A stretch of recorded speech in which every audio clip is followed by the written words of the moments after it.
Hello, everyone, and welcome to Police Off the Cuff, Real Crime Stories. I'm your host, retired NYPD Sergeant Bill Cannon, a 27-year veteran of the NYPD. Covering this case that we've been covering as of last night, it's really sort of baffling that it has this effect, that something so simple as a divorce could end up and so sinister as a murder for hire. And when this case finally, when it does get completed, and it could take numerous more years, it could turn out that an entire family is taken down. So far, there have been 4 people arrested and convicted, and another person arrested, not yet convicted. The matriarch, Donna Adelson, of this very powerful Miami family. So, ladies and gentlemen, you're about to enter a true crime zone that's off the cuff. So hang on to your seats and welcome to Police Off the Cuff, true crime from a police perspective.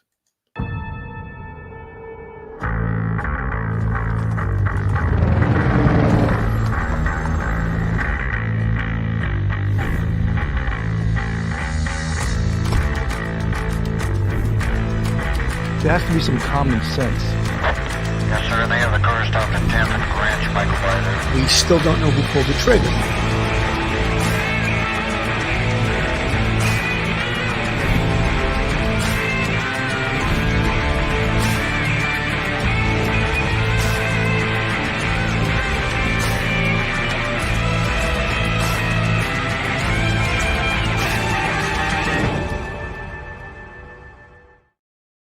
This is how the local news station reported on Donna Adelson's arrest. Before you knew, the mother of a South Florida dentist convicted in a murder for hire killing appeared in court today following her arrest. Donna Adelson was taken into custody at Miami International Airport last night.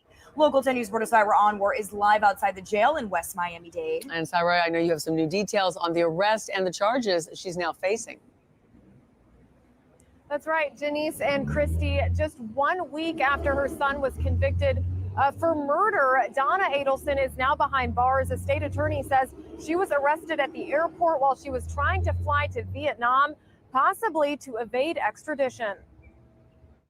A grandmother behind bars this morning in Miami-Dade County. Donna Adelson appearing before a bond judge after she was arrested and charged with murder, conspiracy, and solicitation out of Leon County. We, the jury, find as follows as to count 1 of the indictment, first-degree murder. Last week, a jury in Tallahassee convicted Donna's son, Broward periodontist Charlie Adelson, in the murder-for-hire death of his ex-brother-in-law, Florida State professor Steve Markell. Evidence has shown that on July 18, 2014, this brilliant man was gunned down in broad daylight in the driveway of his own home. His conviction stated he hired hitmen to kill Markell in 2014, while Markell was in a bitter custody battle with Adelson's sister, Wendy.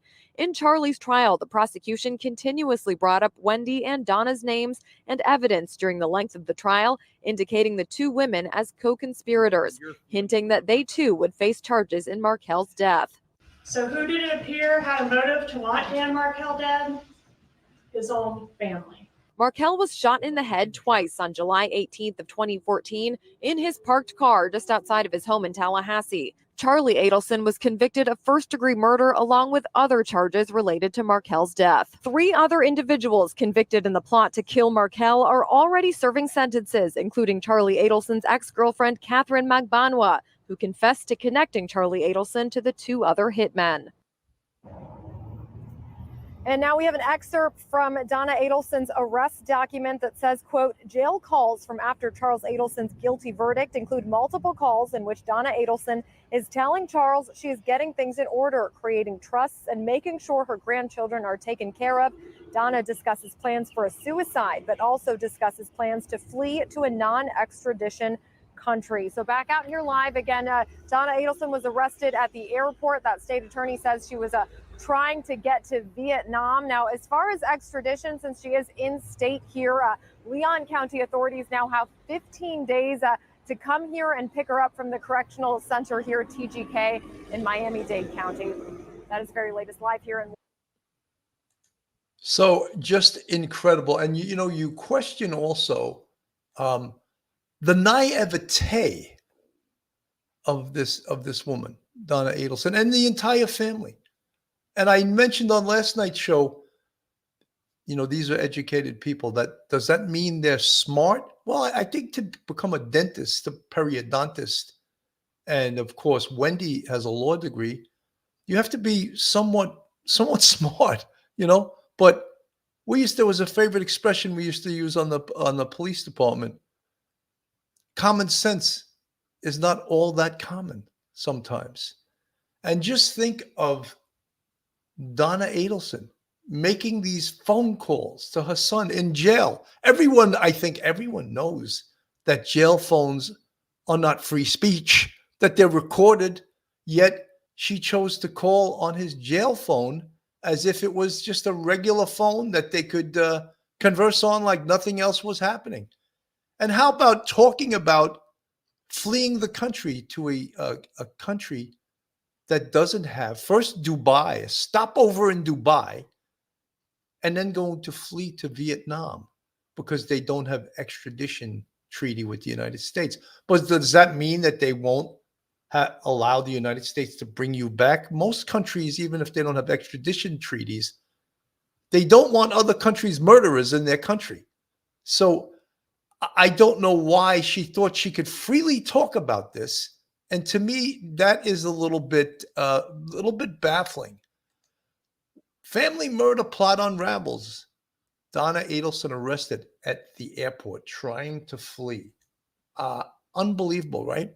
So for nearly a decade, this according to the New York Times, the sensational killing of a prominent Florida law professor in 2014 centered on a single sordid question. Did his ex-wife's family, motivated by an ugly custody dispute, hire hitmen to murder him? And one of the things the jury has spoken, yes, they did. Charlie Adelson, in less than 2 weeks ago, was just convicted of murder first degree for this. When he was convicted, he's potentially going to get a life sentence in prison. When he was convicted, Mr. Adelson closed his eyes, mouthed no, and put his head down when the verdict was read at the Leon County Courthouse in Tallahassee, Florida.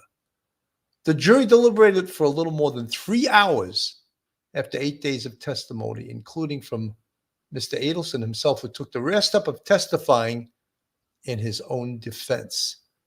That's, unbelievable also, that most of the time defendants do not testify. The victim, Mr. Markell, 41, was a well-known legal scholar at Florida State University, and he was shot on July 18, 2014, in his home in an upscale Tallahassee neighborhood. The police found him wounded, and he died 14 hours later at a hospital. Mr. Adelson, 47-year-old periodontist from Fort Lauderdale, is at this point the fourth person convicted in Mr. Markell's death, which has been dissected over the years in news articles, television shows, and podcasts. According to the Times, it has been more than 9 years since Danny was brutally murdered in cold blood, and it has taken a tremendous effort to get to this point. His parents, Ruth Markell and Phil Markell, said in a statement after the verdict almost 2 weeks ago.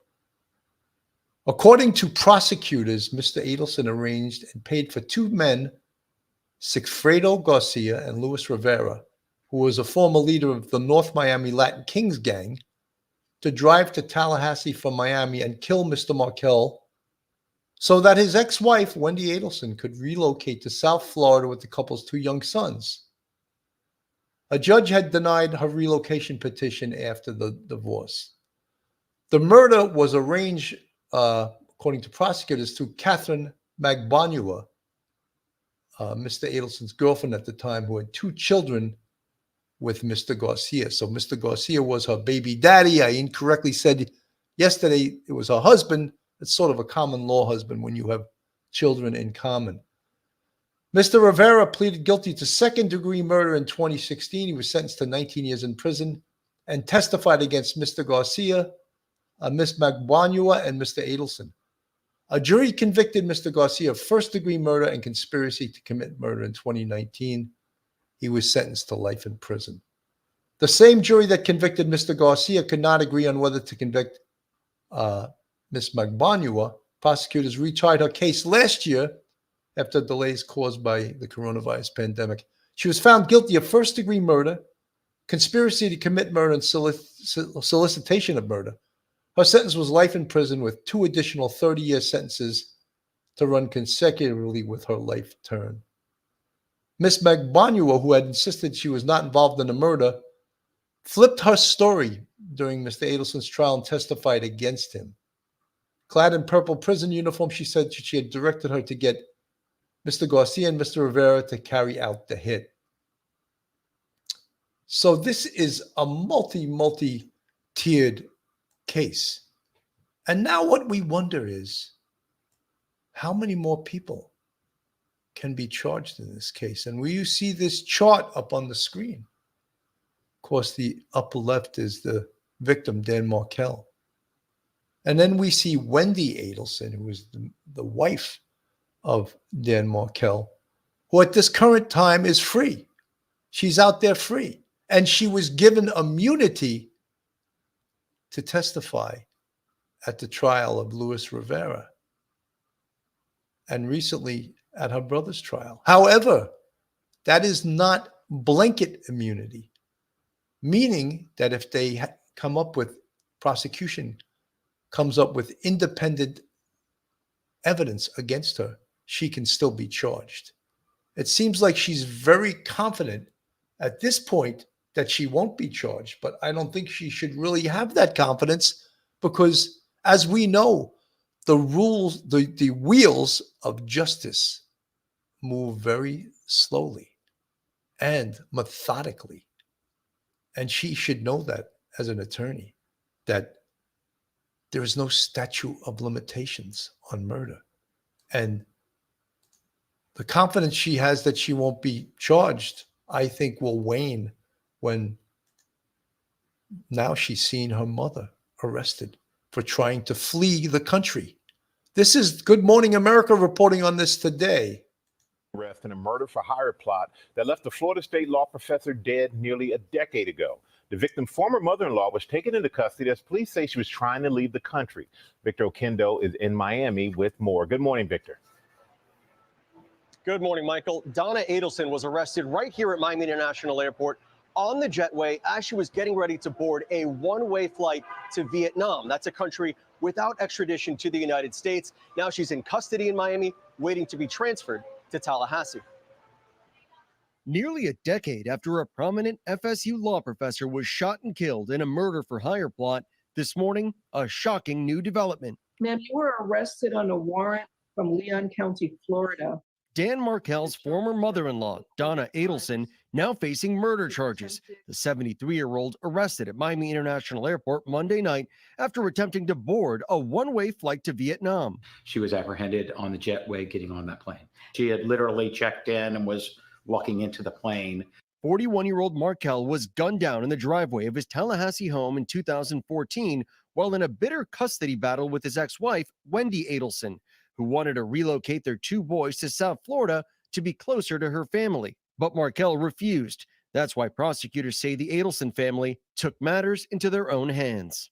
So who did it appear had a motive to want Dan Markel dead?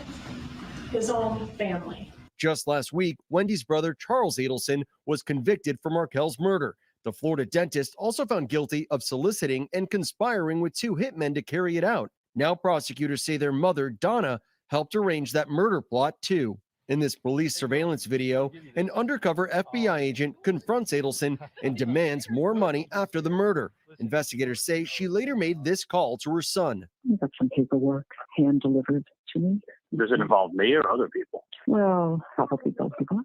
According to the probable cause affidavit obtained by ABC News, Donna spoke to Charles in multiple jail calls over the past week where she told him she was getting things in order, creating trust, and making sure her grandchildren are taken care of. She even discussed plans for suicide or fleeing to a non-extradition country. Soon after, prosecutors claim she booked that one-way flight to Vietnam with a layover in Dubai. When we found that she was leaving the country, extradition would have been an issue. And that was when the decision was made that we needed to kind of expedite. Adelson appearing before a Miami judge Tuesday morning, being held without bond. The Markel family not commenting on her arrest, but telling ABC News in September how relieved they were after Charles was arrested. Because it's taken so long. We want the people that are involved to pay the price. Both Donna and her daughter Wendy, Markel's ex, have previously denied any involvement in the crime. Wendy has never been charged. Guys? All right, Victor, thank you for your... Amazing. One of the most amazing things to me here is just, it's a contentious divorce, right? And apparently the family offered Daniel Markel $1 million to allow his children to live in Miami, and he turned it down.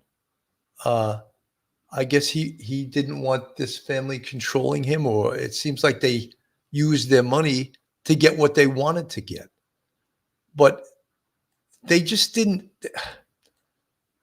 I mean, to plan a hit, to actually not just plan it, but carry out a hit on his sister Wendy's husband, because the divorce wasn't going well for her, is baffling.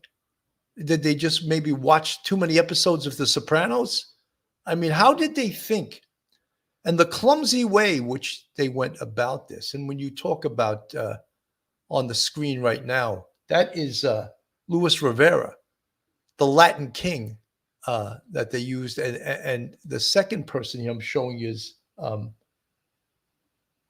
Sigfredo Garcia, who I said incorrectly yesterday was married to Catherine Magbanua, but they were not married in the true sense. They had 2 children in common. And there is Catherine Magbanua.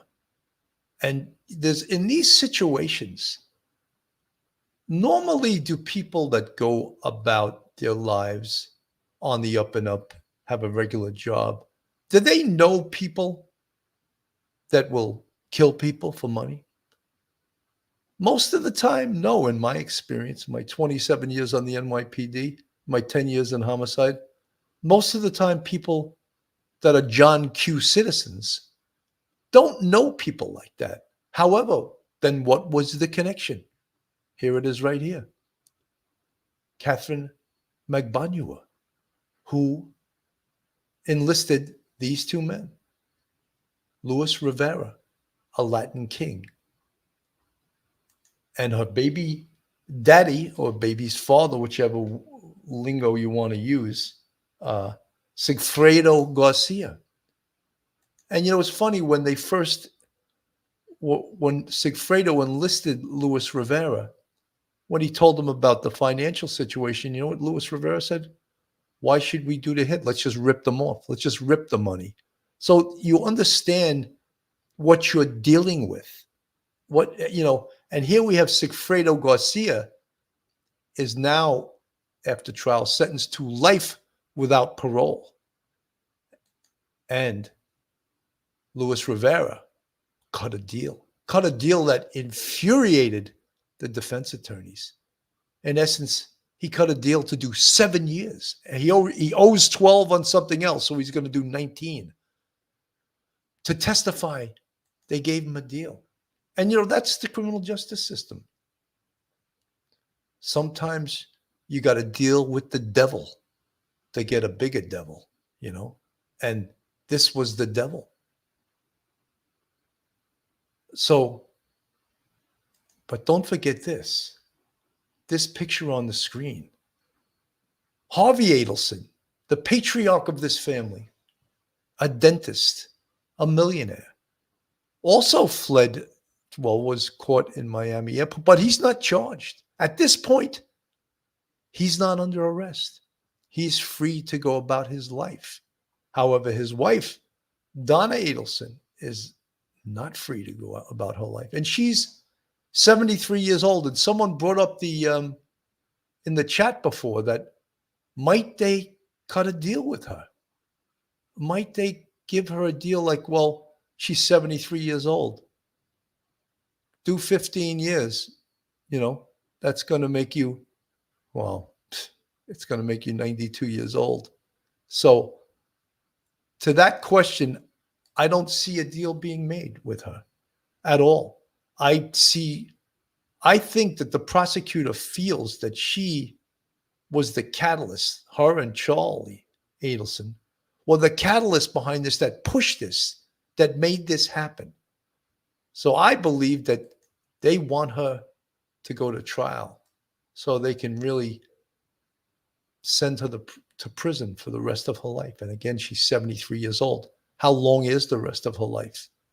This is a woman who's used to the best things in life, a wealthy woman, and used to getting what she wants. And when you think about that, was she the catalyst behind this? And we have lots of surveillance. We have lots. There was a wiretap. We have cell phones. We have text messages. We have video footage. So there's no doubt that if she takes this to trial, it doesn't look good for her. It absolutely does not look good for that. She'll come out on top in this. She has a very, very good chance of getting convicted. And that is what we believe will happen. Let me play a little bit of this here. Against his former brother-in-law, Dan Markel, the victim in that case. Adelson family matriarch, the mother, Donna Adelson, was arrested last night in Miami, 1 week after Charlie Adelson, her son, was found guilty in the first-degree murder in the 2014 death of Markel.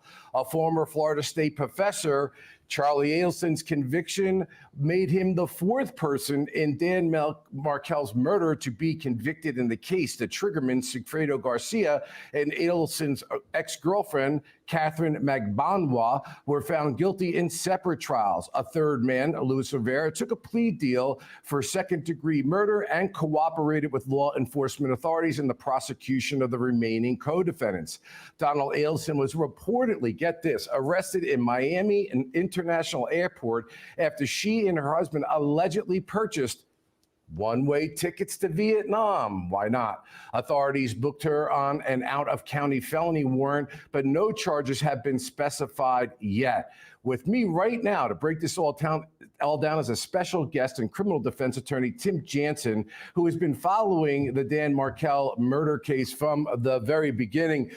Tim, I know that you are the guy because all the producers, everybody talks about how intimately you are involved in this case. So let me just toss it to you. Like, what kind of seismic effect has this? Yes, folks, yes, her husband was going with her to Vietnam.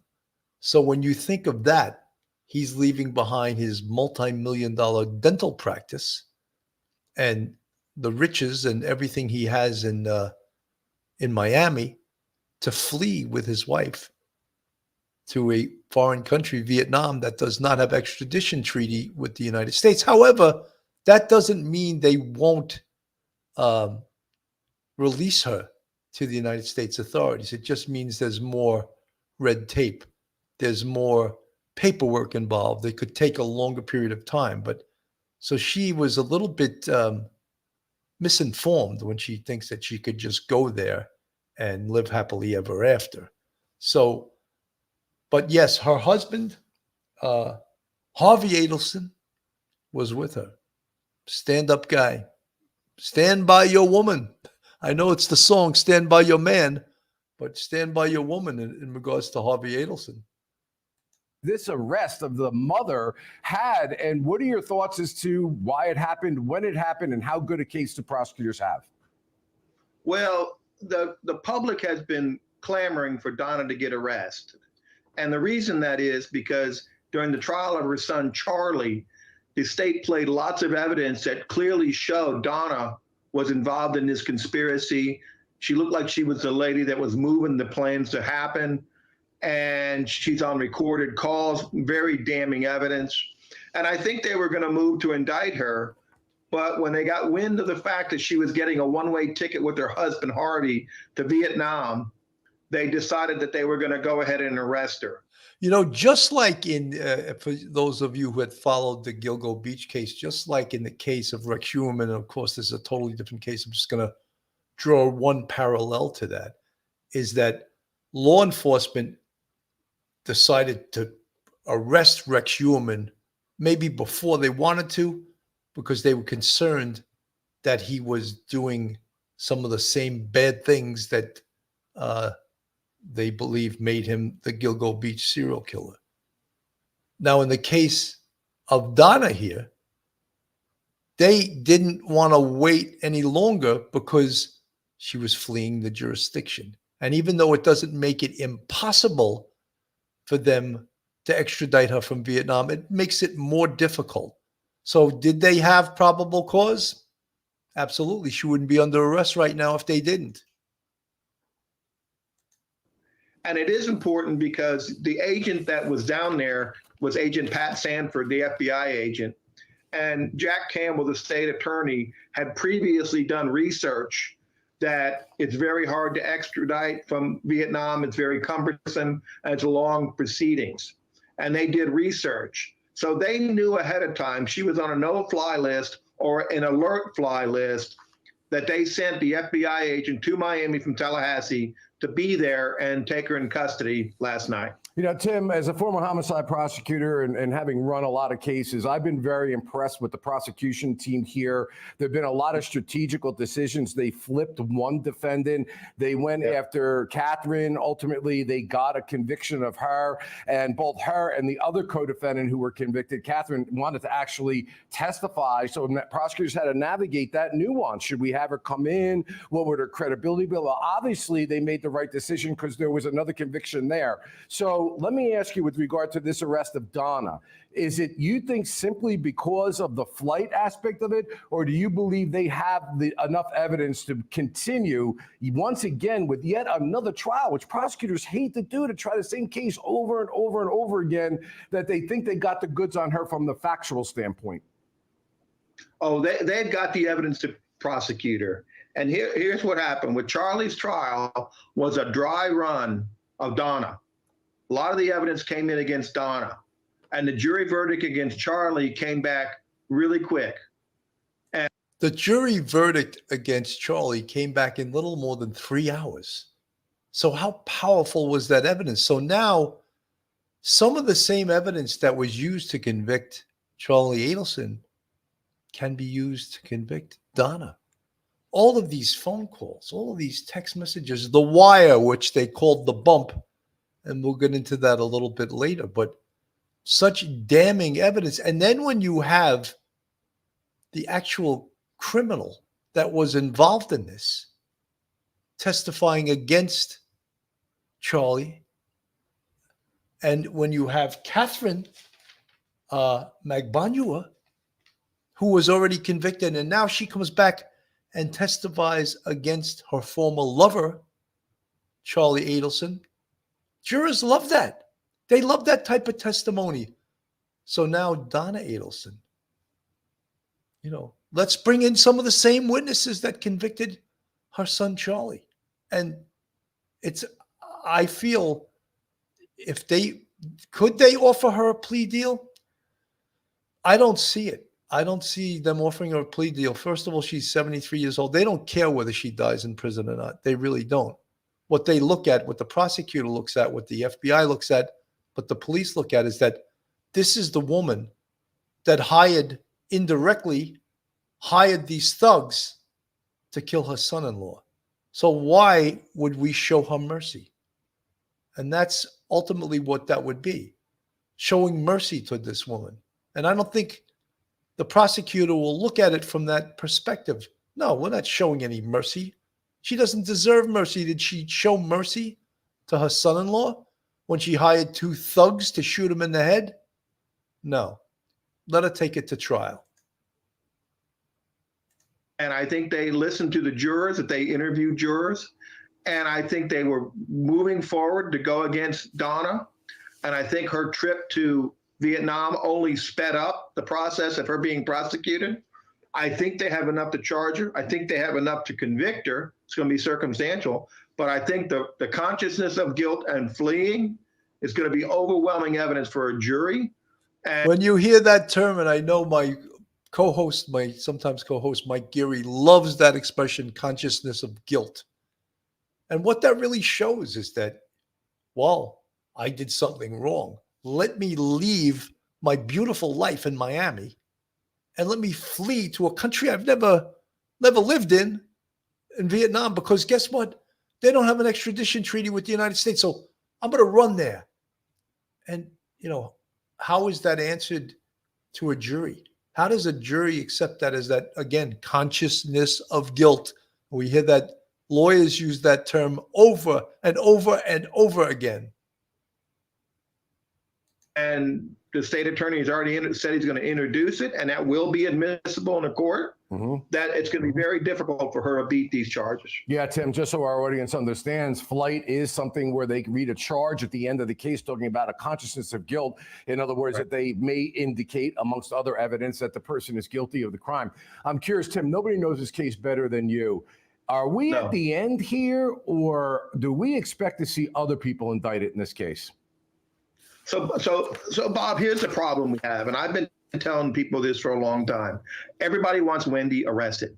Everybody hates Wendy. I understand that. Who gained more than anybody? Wendy did. But here's the problem you got. You've got some tape recordings in this case that exculpate Wendy. Her brother and her mother are talking and says, when the bump happens, who does this involve? And Donna says, the two of us, inferring Charlie and Donna.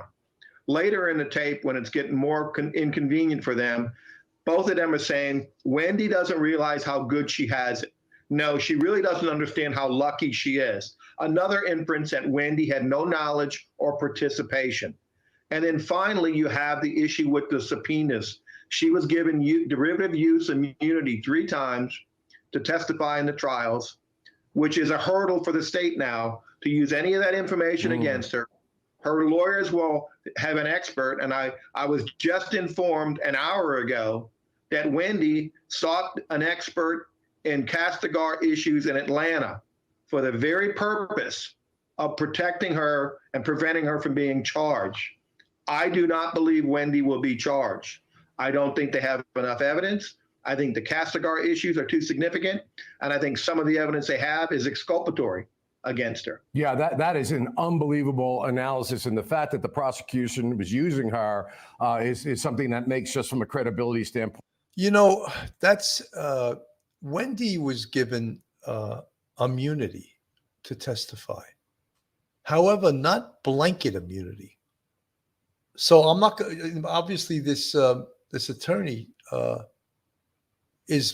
knows the law a lot better than I do. However, if she doesn't have blanket immunity and they can come up with some evidence separate and independent from her testimony, which of course, because of her immunity agreement, cannot be used against her. Isn't there a possibility, and I would love to ask this of this attorney, isn't there a possibility that they can discover independent evidence that shows her involvement in this, that would allow for her prosecution?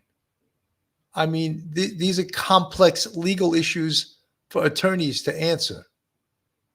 Point that extremely difficult. Well, you talked about the bump, and a big part of the case is what authorities refer to as the bump of Donna Adelson, which is when an undercover agent pretending to be a blackmailer approached Adelson outside her home to get the family to start talking about Markel's murder. And I've said this before, Tim, to me, again, this is great prosecution, great investigating by using these techniques in order to drum up people to start talking. So let's take a listen right now to how this operation played out. This is from Charlie Adelson's trial. All right, let's move on to the bump. Now, folks, just to explain what the bump is that the FBI used an undercover to approach Donna Adelson.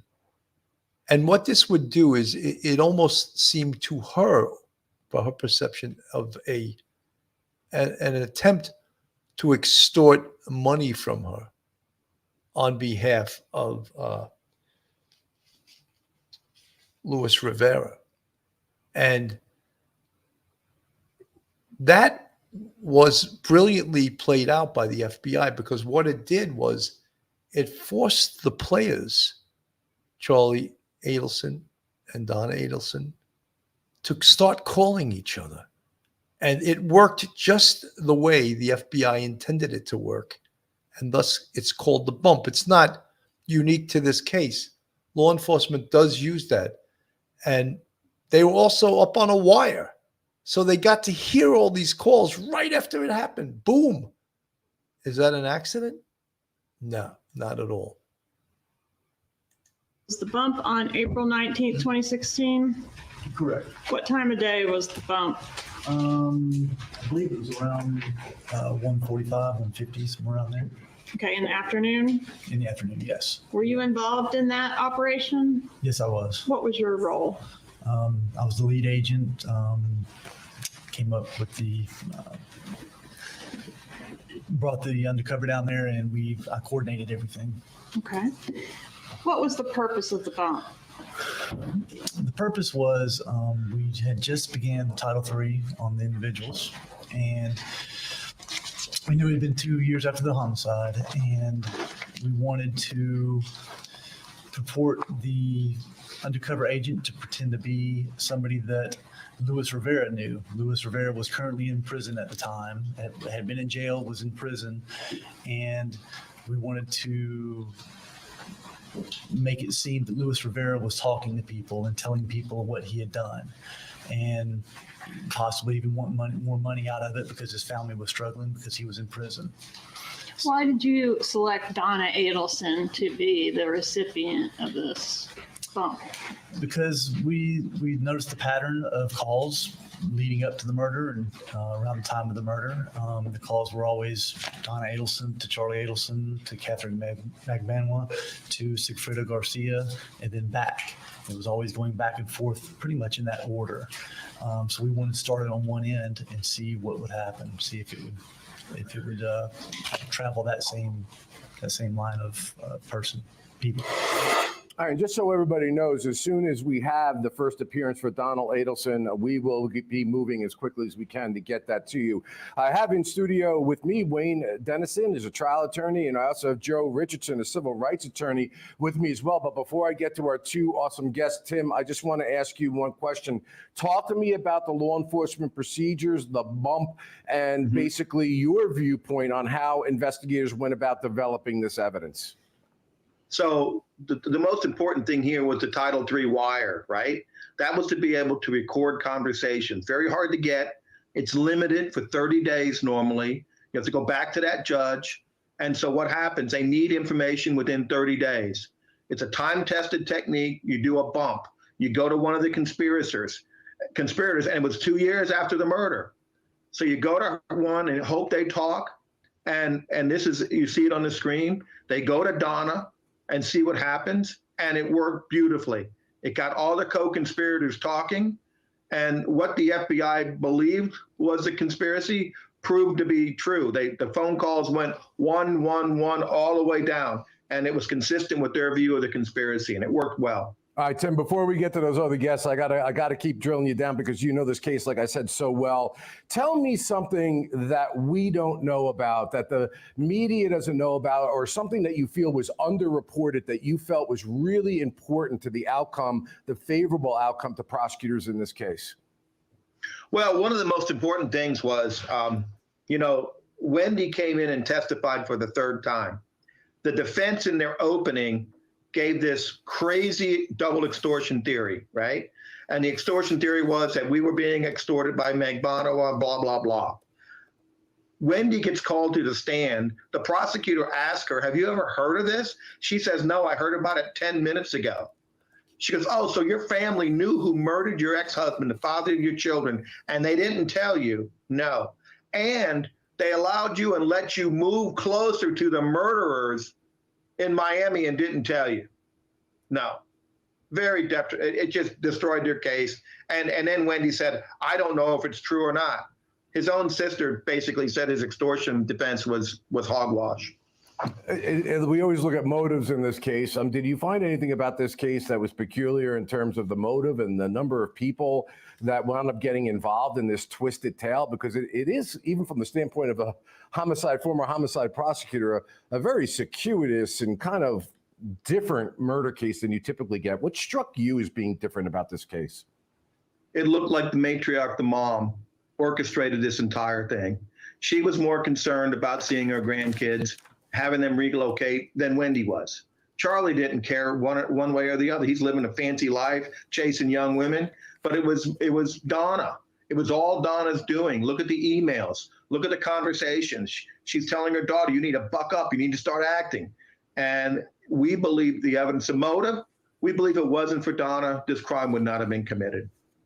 And let me further ask you, with respect to Bamwa and other defendants in the case, do you expect that there's going to be any favorable treatment for them, for any help or assistance that they gave the prosecutors, despite the fact that it happened after their convictions? Well, Meg Banawa has the worst baggage of any witness. I don't know what she could do or give any testimony against Donna. They had to call her because of this extortion theory. I don't believe the state wanted to call her. But she's not getting any deal until after Donna's trial. And if anybody else is charged, just remember, Donna was with Harvey at the airport. Harvey was not taken into custody. He was released. We certainly don't believe Harvey had enough evidence against him. Wendy still has not been charged. And we don't believe, I personally don't believe they have enough evidence to charge her. Yeah, talk to me a little bit about the prosecutors in the case in the. You know, I think that, this attorney obviously is a smart guy, and he doesn't think that that they have enough to charge Wendy right now. However, that's right now. They can still develop evidence. There could also be a creative way that they could use the criminals already convicted, that they could use them to testify against Wendy. Although it seems that Wendy kept her hands clean in regards to being out of this situation. She didn't dirty herself. I'll put it that way. She didn't get her hands dirty. She let other people do this to the point where maybe she was too smart. Maybe with her law degree and knowing that the way the criminal justice system works, she was smart enough to not talk on the phone, smart enough to not text, smart enough to be dumb as a fox, as they say. This is Police Off the Cuff, real crime stories. If you like real crime, true crime from a police perspective, then you're in the right place. And if you're not subscribed to us, go on our YouTube, hit that subscribe button, give us a thumbs up, and ring that bell. If you want to contribute to us, we have a Patreon with 3 different levels. And we also have a YouTube channel memberships with 5 different levels. And you see the folks with the green font in the chat. They're part of our YouTube friends and family. And we really appreciate everything they do for us. I wanted to play a little bit of Wendy and her testimony. And you could get a little view of her. And most people that have been following this case, you could see the venom they have toward her and how they feel that she belongs in handcuffs. And let's watch her testify. I did not. So you never turned on Trescott Drive that day? I went to turn on Trescott Drive, but I saw that it had been blocked off by some tape. And so I just kept driving on Centerville. Okay. And when you had to turn around at the tape, right, to go back out? I think I tried to turn right and it couldn't turn. So I would have made like the kind of turn, like a K turn, and kept going. Was there a roadblock there with? There was tape. Yeah. And an officer was there? I didn't see an officer, but I did see a car. Not even curious about what's going on in that street, by the way. So that was right around the time of the murders, or just after the murder of Dan Markel. So that's a big question. Was she going to visit the scene, make sure everything happened? Is that evidence that she knew something here? Julie Janae went back to this scene and has this report for us tonight. What did Wendy Adelson see when she almost drove by a crime scene on July 18th of 2014? We're on Trescott Drive, where Dan Markell lived. And on the day that he was murdered, his ex-wife testified that she took this very street on her way to a liquor store before she was notified he'd been killed. Prosecutors allege that if she had no involvement, then the police cars and roadblock and crime scene tape on this street should have raised her alarm. When you drove to ABC Liquor, you tried to go through Trescott. Is that fair to say? It was blocked. There are other ways to go to ABC Liquor, right? You could have gone down other roads. I don't have the best sense of direction, so when I find a route, I just kind of keep using that route. We retraced Wendy's route that day. She would have been coming from Centerville Road, a more commercial street, and she left Centerville to pass through Benton Hills on Trescott Drive, a much more residential road with several caution signs. Then it takes us another 2.5 minutes after leaving Centerville Road to get close to Markell's home on Trescott. Wendy testified to something different. She said she barely made it onto Trescott before she saw police. I went to turn on Trescott Drive, but I saw that it had been blocked off by some tape. And so I just kept driving on Centerville. There was tape. Yeah, and an officer was there. I didn't see an officer, but I did see a car. A law enforcement marked vehicle. This is around where that police roadblock would have been, according to the officer on the scene. So there's crime scene tape on the property that her ex lives, and she wasn't curious enough to go check that out to see maybe something nefarious had happened there. She just drives by it. Is that believable? I don't know. I don't think so. But, you know, that's certainly not enough to charge her with, but it's not believable. Scene's testimony. Wendy claimed she couldn't see what was happening at Markell's house from her car. It's the one you see there with the brick mailbox. It's about 2 houses from that speed hump sign. And the road winds out to where it's more visible to see that mailbox, but you can't make out exactly because of the trees, the actual house building.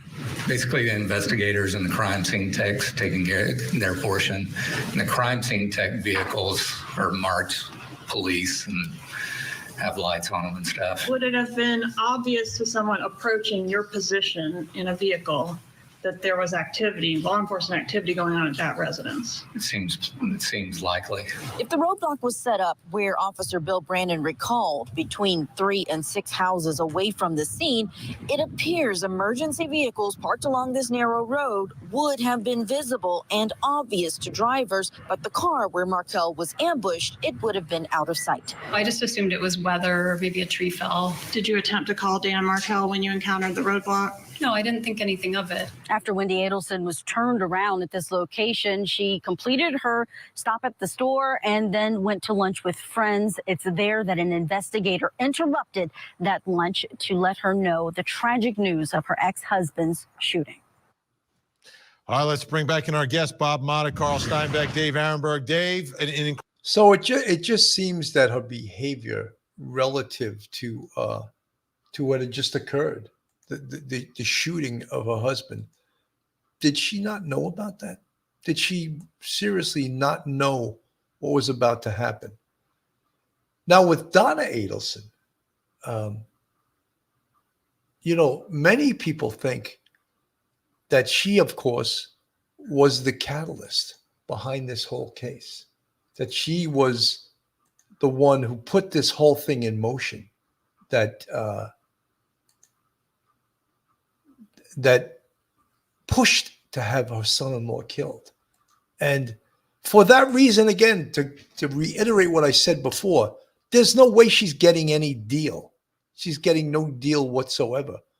Would the prosecutor love to bring Wendy into this? You bet. But does Donna have information that she would trade to have her daughter brought into this, to have her daughter arrested? You know, there is no honor in thieves, you know, and would she do that?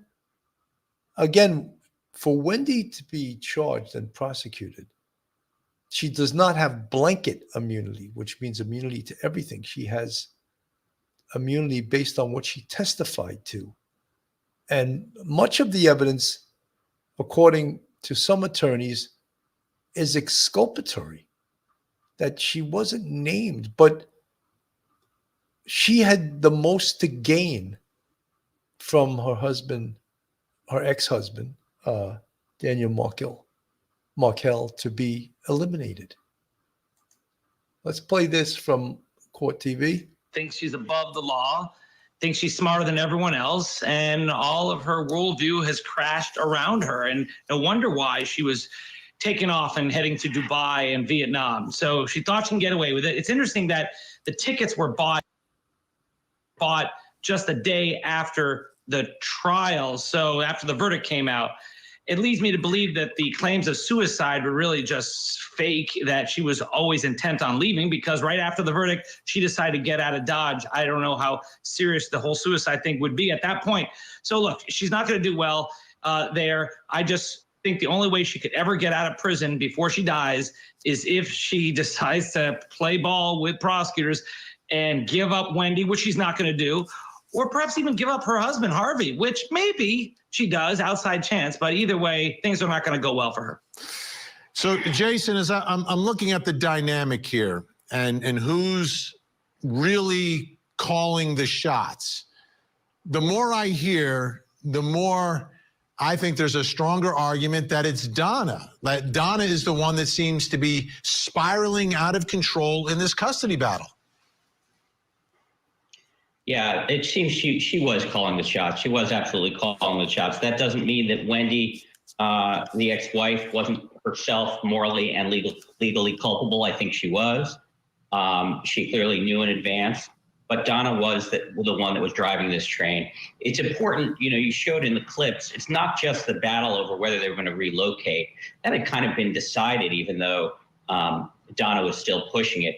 But it was this motion that Dan filed saying that because she had trashed him in front of his kids, that she shouldn't be able to have unsupervised visits with his kids anymore. And I think that must have been just such an incredible affront to her as a narcissist who thought that she was this amazing grandmother and mother. And he shattered that with that motion. He felt like he was being trampled on during the divorce proceedings, and he felt like he needed to stand up for himself. That's what he did.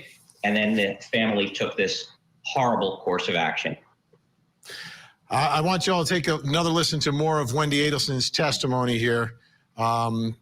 This is from an email, and I think it's very, very revealing, again, about the mindset of Donna, who has now been charged in this murder. All right, are those emails between you and your mother? I don't think I responded. I think they're just emails from my mom to me. No? Okay, mostly all from your mom. Yeah. It reads, however, the rest of your life and consequently Dad's, mine, and yes, even Charlie's will be affected by how well you can perform/act before July 31st. You need to be a good actress you can be a good actress when you want to. I've seen you in action. You need to put on the performance of your life. Jibbers hasn't beaten the Adelson family yet. Who's Jibbers? Jibbers, she's referring to Danny. Okay, Carl. Wow, she was being coached by her mother, and which I think one of the reasons the prosecutor put that in there was she wanted to show that that Wendy had this proclivity to be a good actress, to act things out when she needed to, and so that was, I believe, why the prosecutor put that on. And look again at Donna, how she is pulling the strings, how she is controlling things. And one of the things we talk about also is the husband, Harvey. He was picked up at the airport with Donna. However, he was not charged. Does that preclude him from potentially being charged in the future? The answer to that is no. He absolutely could be charged down the road. So all of these are more questions that we have, and it brings it all the time back to this little chart here. And so far, from the middle and to Charlie's right, everyone has been arrested, charged, and convicted. Then we go in this chart to the left, and there's Donna Adelson, who has just been arrested. To her left is Harvey Adelson. He's a free man so far. Could he be arrested? Hey, could happen. And at the very top, next to her deceased husband, the picture of her deceased husband, is Wendy Adelson. And she is the person that everyone wants to see go down. However, again, according to some, it'll be a very, very difficult prosecution to get her, because not blanket immunity, she has immunity, but not blanket immunity. So they'd have to come up with independent evidence against her that could charge her. And again, according to some of the testimony and some of even the audio tapes and the wiretaps, there was what was considered to be exculpatory evidence in connection with Wendy. So again, if the prosecution is going to charge her, they will have to come up with strong, independent evidence that has nothing to do with her testimony with which she was given immunity. If you're looking for a good attorney in a New York metropolitan area, then Joe Murray is your man. Joe Murray is a retired NYPD member of the service, a police officer, now a defense attorney. And you can reach Joe on his cell phone at 718-514-3855, or email him at joe@jmurray-law.com, or go on his website, jmurray-law.com. Joe Murray is not only a fabulous defense attorney, but also he's a big supporter of the Police Off the Cuff podcast, and we really appreciate everything Joe Murray has done for us in the past, and he's staying with us in the future. He helps support this show. I want to play a little bit of Luis Rivera, his testimony, and he's one of the would-be shooters, and he was the Latin king who was hired along with Sigfredo Garcia, put into motion by Catherine Magbanua, who was the mother of Sigfredo Garcia's two children, or he was her daddy. Where did you follow him this time? Follow him to the daycare and to the gym. Was there a reason that the murder had to get done on the day it did?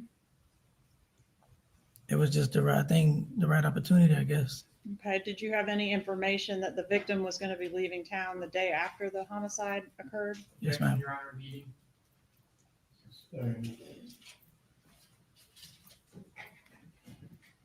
Is the answer struck? The answer is not struck. You need to rephrase your question. All right. So how did you find out that the victim was leaving town the following day? I can't remember that good. Was it from a blog? Objection, Your Honor. Meeting. It's not leading, Your Honor. Rule. Was it from a blog? Yes, ma'am. Okay, what blog was that? The blonde was Wendy. No, I was What you saying mean? from the computer. Did you research Oh, it no, on no, the no, computer? no. Okay, so somebody gave you the information. Yeah, somebody, it A was person. a person. And how did you actually talk to the person? No, ma'am. Who talked to the person? Tuto Garcia. Garcia talked to the person. Talked to All Katie. right. Okay, so Garcia got the information from Katie. Yes, ma'am. And do we know where Katie got it from? I don't know. Okay, were you present when Garcia talked to Katie and found out we Yes, got to ma'am. do it today? Yes, ma'am. It was on the phone. I'm sorry. That was on the phone speaking. He was talking to Katie on the phone. Yes, ma'am. And you were present for that. I was in the car. Who was driving the green Prius on, like, whenever you were following Mr. Markel right before the murder? Me. Did you go to, I think you said the daycare. Where else did you go that day? The gym. Have you seen the video surveillance from the gym in this case? I've seen it now. Yeah, where the green Prius is at the gym. Have you seen that? I've seen it. And is that you driving that Prius? Yes, ma'am. Okay, is Garcia in the vehicle as well? Yeah, absolutely. All right. Did you know whether or not the kids were in the car at the time you were at the gym? Now he dropped them off. I seen him when he dropped them off in the daycare. So you actually saw the kids go into the daycare? Yes, ma'am.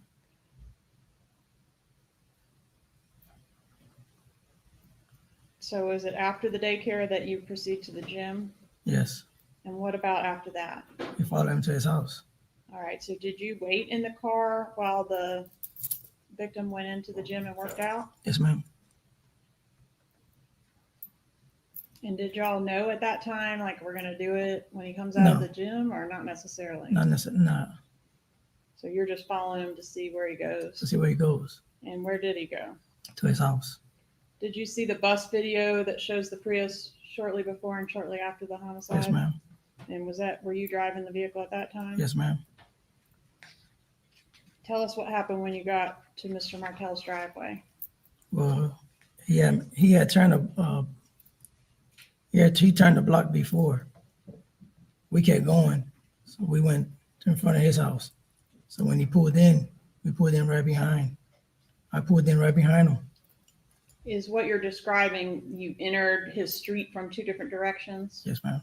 All right, and you met at did you meet at his driveway? Yes, ma'am. Okay, so you pull in behind him, what happens next?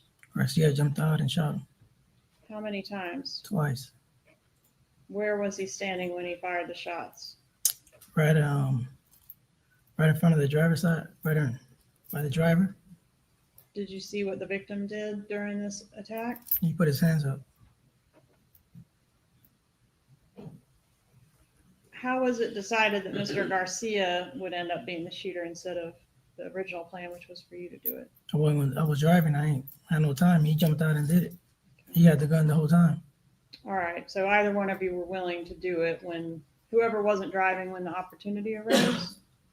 Maybe, but it was really his job, so he did it.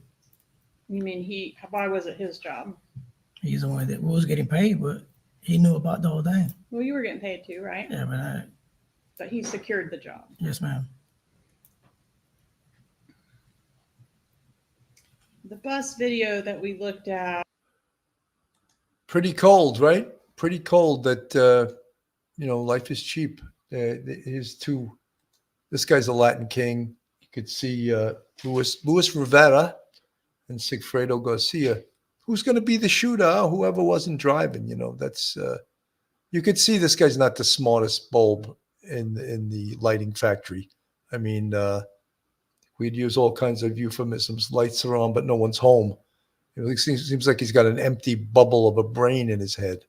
But this is what you deal with, when you deal with people that kill people for money, And just the frightening thing also is about just prior to them shooting Dan Markel, he dropped his kids off to daycare, What if these two mutts just decided to whack him in his car with his kids, They're not licensed, bonded, and insured, They're two random savage hitmen, that have no conscience. And just, incredible that, that the family thought that this was okay. Let's hire a couple of guys to kill him. Let's get him out because, he won't move from his position of allowing his children to live near grandma in Miami, So a good solution is just to kill him, Isn't that amazing when you think about it? I'm not naive. I did 27 years in the NYPD, 10 in homicide. I've seen this stuff before. But when you step back from it and look at it logically, allegedly smart people, allegedly educated people, they hire a hitman, right? They hire a hitman to kill their son-in-law because he won't do what they want him to do. You know, he won't play ball. And this contentious divorce is just too much for Donna Adelson to handle, you know. She's used to getting her own way. So this is one of the ways she can get her own way is we'll whack the son-in-law. You know, we'll get 2 thugs to shoot and kill him. You know, that's what a great idea, you know. And she's a sore loser. An absolute sore loser. Could not stand that this man was winning in court and we can't do exactly what we want to do. That my adult, grown daughter can't move next to mommy and daddy. Because this man wants to be with his children and wants to raise his children. That's twisted too. That's absolutely twisted, warped. How does this compute in anyone's head? How? Why would you take the life of these boys' father? Why? Why? So their mommy could live down in South Florida in Miami? What? You gotta be kidding me. So as we sit here tonight, the question now turns to her. Did Donna Adelson, the mother-in-law, was she the one calling the shots here? Because at this past trial, you know, Charlie's sort of the mastermind here, but is he really the mastermind? Or is there another level of all this? Is this family so sick and twisted that mommy can get her son to orchestrate a murder like a Don in the mafia would have their capo go find some hitmen? Is that what Donna did here? You know, I said the same thing. Like, were they watching too many episodes of The Sopranos? Like, did they think that this was okay to do and that if they did go through it, that they were going to get away with it? Because if anything, their approach to this was extremely amateurish and no way that they were going to get away with this. Because she's now been arrested and charged with the murder. We know she didn't fire a weapon, but her hands are all over a bunch of money. And what exactly is her role in the family? Is this family that disturbed? That narcissistic?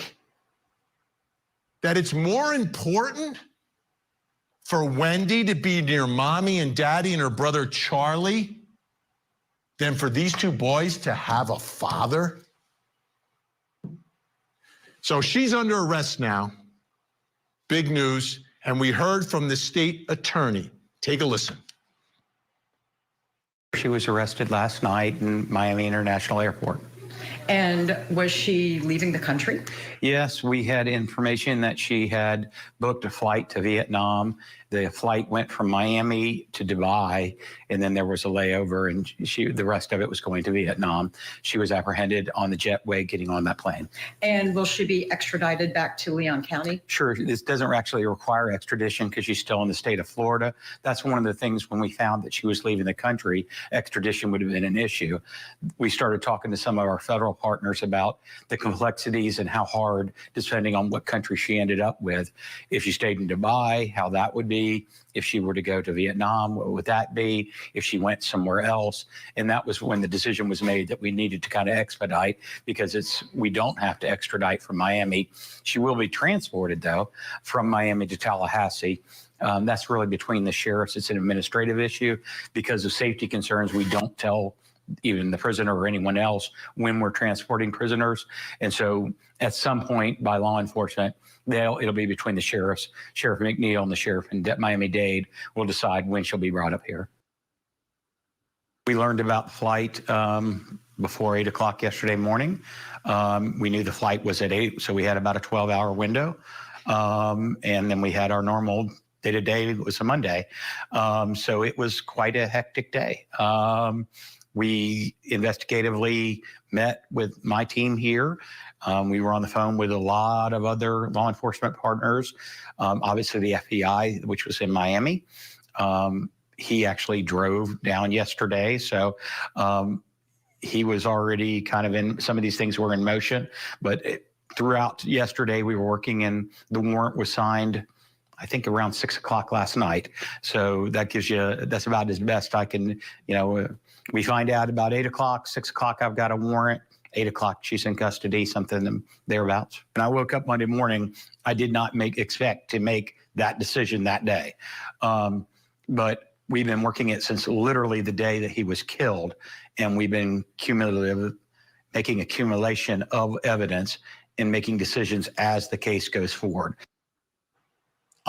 Wow. So, really amazing. And when you think of, like, if you think rationally, and what they did was not rationally thinking, but I go back to this chart right here.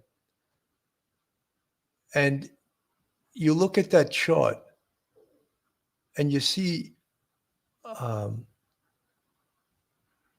members of a family. Well, if you count the deceased, Dan Markel, 5. Shattered by the murder of the husband, Dan Markel, of Wendy Adelson. And then Charlie Adelson, life in prison. His mother, Donna, facing a trial, probably will get convicted and probably will get life. Harvey Adelson left to pick up the pieces. He may get charged down the road. And of course, Wendy Adelson, so far not charged, but all of you in the true crime world, you want to see her charged. And as they say, as the attorneys have said, everyone hates Wendy because they believe she is somehow involved in this. And if not involved, she had the most to gain by this. And she's a bit snarky, I would say, a bit snarky. Ladies and gentlemen, we're going to keep covering this case as things move forward with Donna Adelson, and potentially, could there be a future arrest of Harvey Adelson and of Wendy? Is that a possibility? So we will keep following this, but in the meantime, I'm retired NYPD Sergeant Bill Cannon from Police Off the Cuff. Thank you so much for tuning in today. Have a great day and be safe. One episode just ain't enough.